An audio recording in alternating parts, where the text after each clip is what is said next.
let's continue our lesson to the conditions, the compulsory conditions for zakat on business. So basically, we have 6 conditions, and this is in your book, page 52 and 53. You can have a look there. So the first condition is of course being Islam or being a Muslim. And so a non-Muslim, basically, we do not require them to pay zakat business, and it is not compulsory upon them because they are not yet Muslim. But if you are a Muslim, and if you are a Muslim and you have your own business, then basically you fulfill the condition of paying zakat business. Right? So what happens if your business is a combined business with a non-Muslim entity, or it's a partnership, or whatever, and it's a joint venture, whatever? So you do business with someone else who is not a Muslim. So that business is your business, but you are a Muslim, but you have perhaps 2 or 3 other partners who are non-Muslim. So do you still need to pay zakat business on that? Of course, yes. But you pay zakat business on your portion of ownership. Say you own 30% of the business, so you only pay 30% out of the some value of the business. This is what we're going to learn this later, but basically you still need to pay zakat, but according to your own ownership of the company. Right? Not 100%, of course, because perhaps you own only 30%, 40%, 50%. So the rest is your partners. So you don't have to pay for them, just pay for your part. Provided that what else?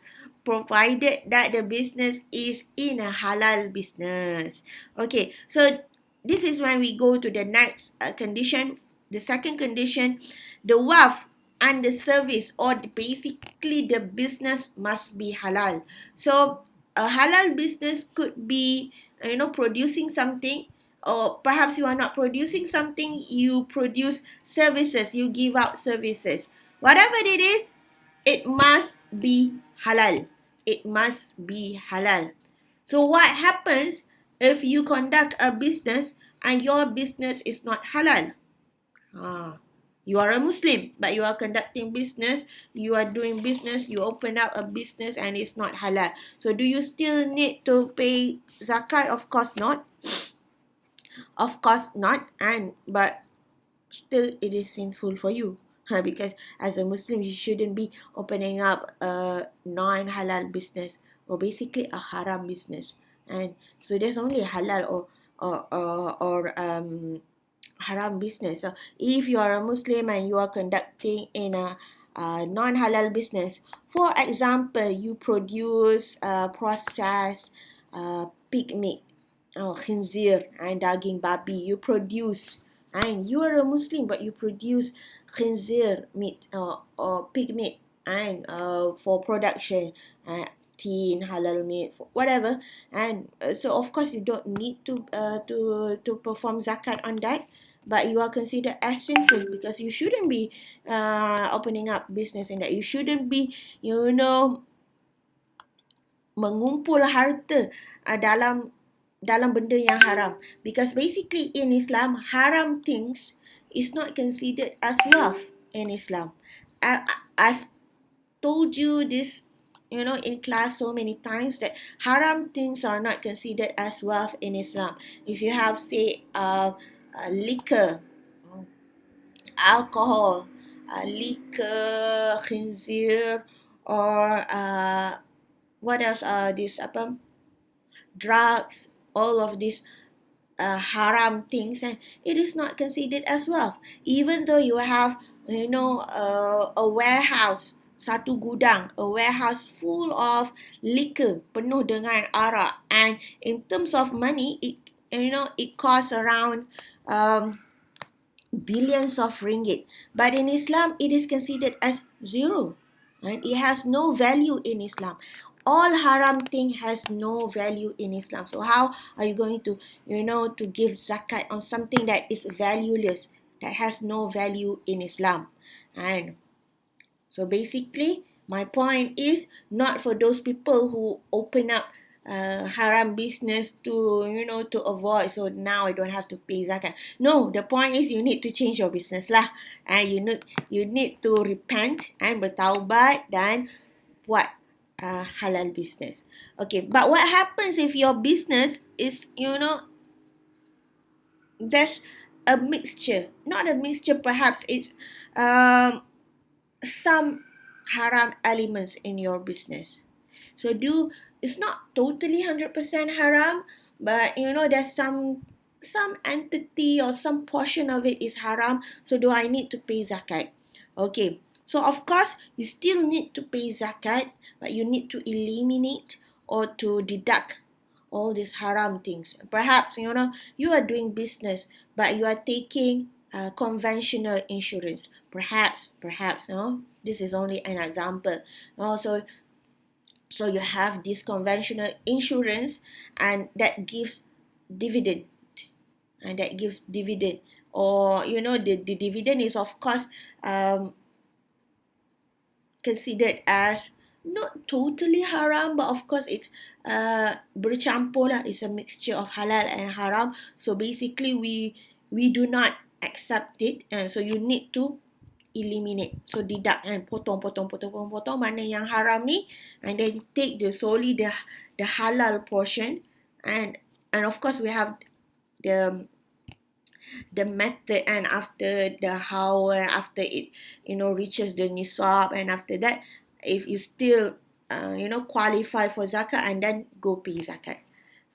So that is basically the rule in zakat business. First, your business, the wealth, the business itself must be halal.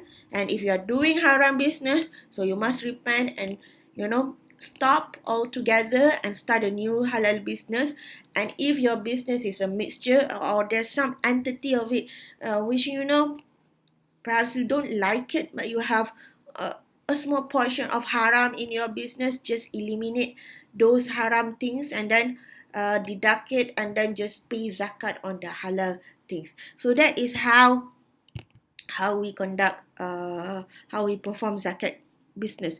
And the third the third condition is nisab. It must reaches the nisab at the end of the house. So we have here this, that zakat on business has haul. Zakat on business has haul, meaning it has this 1 year timeline. And 1 year, of course, not the our conventional, not our Gregory calendar, but according to the Hijri calendar. So more roughly quite the same lah, berbeza sedikit je lah, beberapa hari kan. Maksudnya tahun hijrah tu, we've discussed this is shorter kan. But basically you need to wait 1 year lah. Don't pay zakat earlier on, and when you just started your business on January perhaps, and lepas tu terus nak bayar, and not exactly, because we have this 1 year, but perhaps we want to see whether your business perform or not, you are making money or not. Okay, and then we have this threshold, or this nisab, and perhaps you are making money but not enough money, it doesn't reaches the nisab, so perhaps you don't need to pay zakat. So we need to know. This is similar like like gold, silver.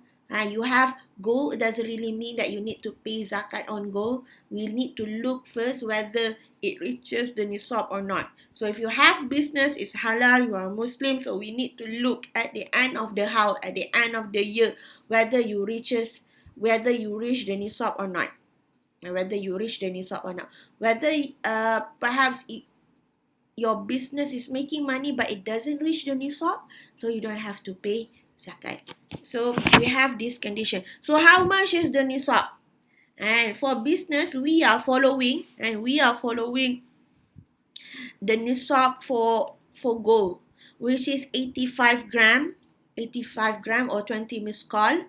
And so roughly berapa hari tu kita ada bincang 85 gram, berapa belas ribu? 15 no, the let me look at 2021. Sorry, I forgot myself. But so roughly around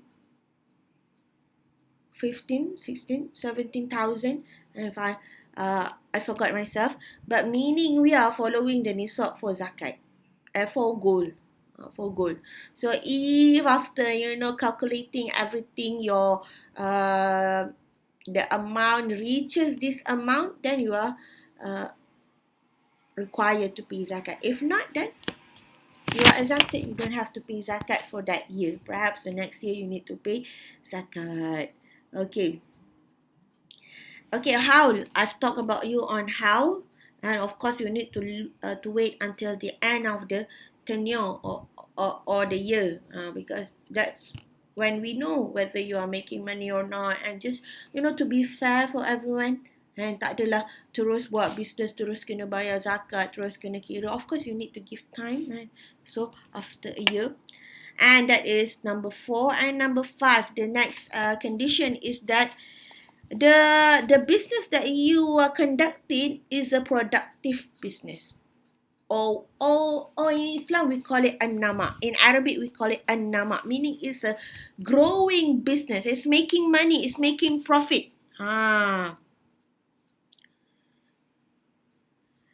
Meaning those people who are, a lot of people make businesses and they are not actually thriving in their business. They are not making money. Senang kata business tak menjadilah ataupun tak untung. Kita nak we want a business that is productive, making money and berjaya apa semua. If you fulfill this condition, and then you need to pay zakat. Of course, how do you know whether your business is productive or not? One of the condition is looking at the nisab lah. Kalau sampai nisab apa semua ada untung, basically perniagaan yang ada untung lah. Dan perniagaan yang ada untung ni, most of the time it reaches the nisab, mestilah lepas nisab dan sebagainya. So that means that your business is productive, Anama. And of course, it must be 100% yours. You have full ownership of the business or the business wealth, asset kepada business tersebut. You have full ownership of it, full tasarruf. Meaning you can conduct, basically you can work on it. And basically you can or how do I say, you have full ownership of it. Perhaps your company has this certain money. You did some financing with the bank and they gave you some money and you have full ownership of the money. And you can use the money to buy things for your company. You can do this, you can do that. Okay, that is what we mean by full tasarruf. And perhaps if your company have, you do not have this, right? You cannot use this money, and it is yours, but you cannot use that. The bank say this and that. So it means that you do not have full tasarruf, right? If any of the business wealth and you have the asset, you have full tasarruf of it, then that is considered as a condition, a good condition for your business to be paying zakat. Sebab macam ada yang bank dah sita lah harta dia dan sebagainya, dan you macam tak boleh nak buat business tau. You tak ada duit pun, you tak boleh nak guna, bank dah ambil ni apa semua kan. So that is what we call as full tasarruf. Okay, so again, the 5th condition is that your business must be a productive an-nama, a growing business, a profitable business with you having full control of its resources. Kamu ada full tasarruf, ada full ownership ke atas segala aset-aset dia. Itu syarat seterusnya. Okay, and then the last condition, and condition number 6 is intention. And in order for a business to be qualified to pay zakat on business, you must have this full intention, 100% clear intention of doing business to make profit. Memang kamu berniat untuk berniaga. Ada orang, dia tak berniat untuk berniaga. Macam mana dia tak berniat untuk berniaga? Perhaps, he's doing it for hobby ke. We often listen to this. I'm not actually doing business to gain profit. It's just kind of a hobby. I just want to, to kill my time and to spend my extra time. Or some people, they do conduct these trading activities, but it is solely for charity, under yayasan or under a foundation. So this does not qualify for zakat. Kalau kamu buat for charity, for foundation, untuk nak tolong orang lain, sedekah, whatever, then those portion tak perlu dizakatkan, bawah zakat perniagaan. Perhaps you are doing business but you have this certain a portion for CSR, for kamu ada bagi juga untuk foundation, or you set up this fund untuk tolong orang apa semua. Yang itu, those portion tak perlu dizakatkan. So you kena kira betul-betul lah. So which is why when doing the inventory, kita buat account tu kena tengok mana-mana. Oh, yang ini, this is not for business kan. Yang ini untuk charity, CSR dan sebagainya. So you need to deduct it. Okay? Ada bagi whatever lah. Yang bantuan-bantuan ni yang bukan bersifat, it does not generate profit to the company. So this one does not qualify to pay, to be zakat lah, to be zakated under zakat business. Okay, that is if your business is bercampur dalam dia. Ada juga, memang kamu buat, for profit, dan ada juga untuk CSR dan sebagainya. What if your business is 100% for charity? Yang itu lagi lah tak perlu bayar zakat perniagaan. Again, why? Because the intention, you don't have this intention of making profit. Tak ada niat nak buat untung pun. It's 100% for charity and to give back to the community ke apa ke, tak perlu bayar zakat. Kan kita ada banyak syarikat-syarikat kat luar sana, foundation, yayasan inilah, yayasan itu. Of course, they don't have to pay zakat on business. Even though, the conduct is similar to business. Cara dia uruskan syarikat tu macam business juga. Dan dia beli sana apa semua sebab dia nak untung. Tapi untung tu is not for them. And the untung goes back to the community sebab dia nak masukkan the whole profit in this fund dalam satu dana, dan dana ni nak tolong balik ke orang dan sebagainya.